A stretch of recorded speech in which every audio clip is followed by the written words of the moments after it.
Intambara ikomeje gukomera muri Repubulika Iharanira Demokarasi ya Kongo. Kuri ubu umutwe wa M23 wongeye kugabwaho ibitero bikomeye. Ni mu gihe umutwe wa M23 wari watangaje ko uhagaritse intambara. Kuri ubu uyu mutwe wagabweho igitero cya karundura. Ku rundi ruhande, FARDC irashinja umutwe wa M23 kurenga ku masezerano yo guhagarika imirwano. Kera kabaye Kongo yemeye kwakira umurambo w'umusirikare wayo yari yarihakanye wari umaze amezi 4 mu Rwanda nyuma yo kuraswa n'igisirikare cy'u Rwanda. Aya ni amakuru ngiye kuba nkugezeho 5 kuri 5. Wifuza kuzajya uhora ubona ama updates tuba twabateguriye, icyo usabwa ni ugukora subscribe ndetse ugakana no kuri ako kamenyetso k'inzogera, bityo ukajya uba uwa mbere mu kubona inkuru tugenda tubagezeho 5 kuri 5. Reka n'abatindiye dutangirane n'iyi nkuru.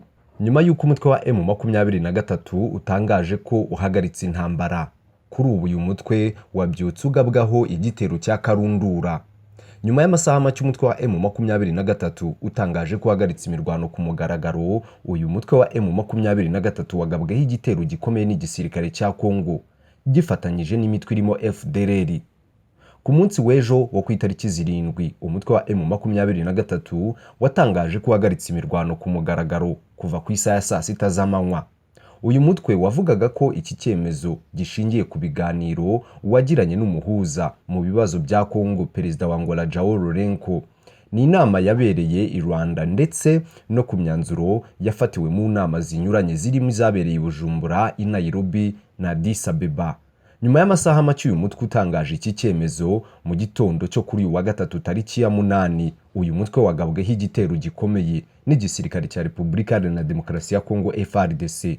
Ukurikiranira hafi by'uru rugamba avuga ko ibi bitero bya FARDC ndetse n'imitwe yifasha byagabwe mu gace ka Karuba na Nkingo ku isaha ya saa 12:18.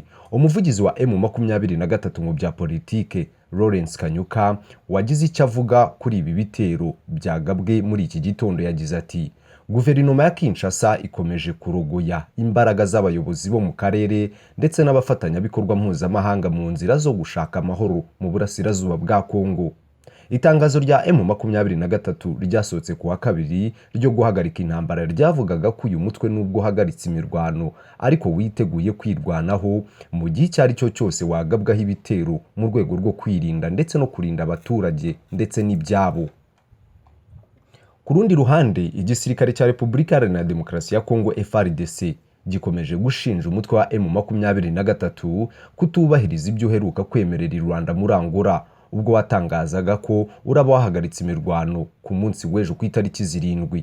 Mu kiganiro yagiranye n'itangazamakuru, Colonel Njike Kayiko, umuvugizi wa FARDC muri Operation Sokora ya 2 ikorera mu ntara ya Kivu y'Amajyaruguru, yavuze ko umutwe wa M23 utigeze uhagarika imirwano kuko wazindutse ugaba ibitero mu birindiro bya FARDC biherereye mu gace ka Karuba, kuri Agise ya Kibirizi na Rwindi no kuri Agise ya Ponte Mabenga na Rwindi, ndetse ko imirwano igikomeje. Ni imirwano yabaye hifashishijwe intwaro ziremereye. Ibi bikaba byaratumye urusaku rw'izi ntwaro rwumvikana mu mujyi wa Sake, bituma benshi mu baturage batuye muri uyu mujyi bahunga berekeza mu mujyi wa Goma, nk'uko byemezwa na Leopold Busanga, umuyobozi wa Societe Civile wo muri Kivu y'Amajyaruguru.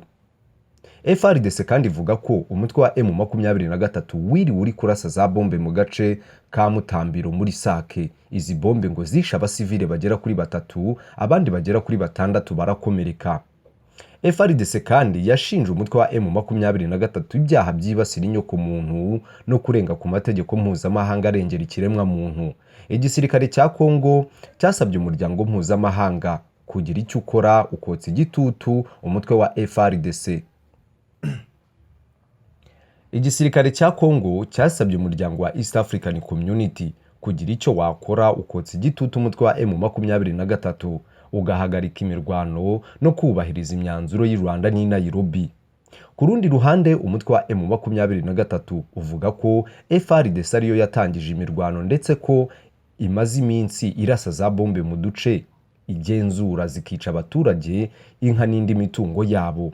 Mu kiganiro yagiranye n'itangazamakuru ku munsi w'ejo, Majoro Wiringoma, umuvugizi wa M23 mu bya gisirikare, yavuze ko FARDC itigeze ihagarika ibi bitero kuko no ku wa kabiri ibyo bitero byakomeje.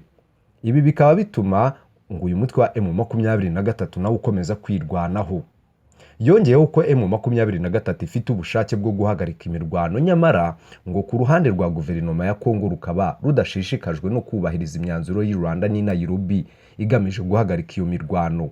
M23 kandi ikomeje kuvuga ko kugeza ubu FARDC ikiri kurasa mu duce igenzura. Yongeraho ko ibyo nibikomeza itazakomeza kurebera, ndetse ko bishobora kubangamira umugambi wo guhagarika imirwano mu rwego rwo gutuma ituze n'amahoro bigaruka mu burasirazuba bwa Kongo.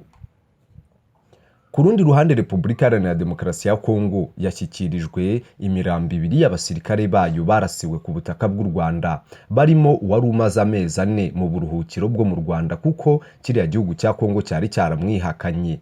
Iyi mirambo yashyikirijwe guverinoma ya Kongo binyujijwe mu itsinda ryihariye rishinzwe kugenzura ibikorwa bya gisirikare mu karere rizwi nka EGVM.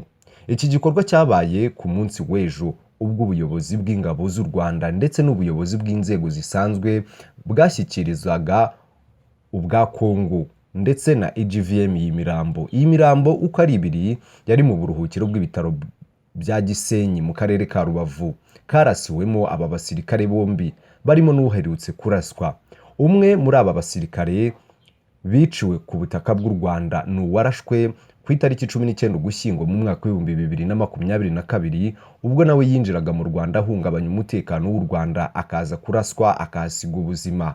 Uyu musirikare warashwe yarashwe saa 7 z'ijoro ubwo yari yambutse umupaka uzwi nka Petite Barriere muri Rubavu, agatangira kurasa ku minara y'ingabo z'u Rwanda, nawe agahita araswa akahasiga ubuzima, yishwe n'igisirikare cy'u Rwanda RDF mbere y'uko agira uwahungabanya.